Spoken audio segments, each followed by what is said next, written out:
আজকে আমরা একটা নতুন ইংরেজি শব্দ শিখব। শব্দটা ঠিক এই শিয়ালের মতোই চালাক। শব্দটা সহজে বোঝার জন্য চলেন একটা ছোট্ট গল্প শোনা যাক। গল্পটা রাজুকে নিয়ে। দেখুন, ওর নজর কিন্তু মিনার আইসক্রিমের দিকে। তখন রাজু একটা চালাকি করল।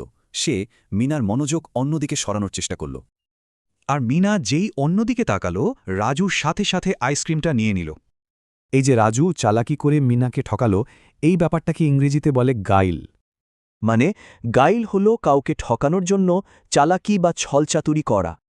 এটা কিন্তু একটা নেতিবাচক শব্দ, মানে এর সাথে অসততা জড়িয়ে আছে। আচ্ছা, এবার কিছু বাস্তব জীবনের উদাহরণ দেখা যাক। কেমন?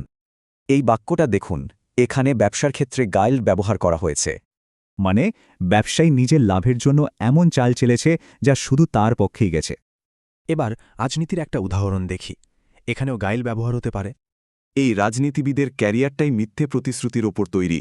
এটাও এক ধরনের গায়েল।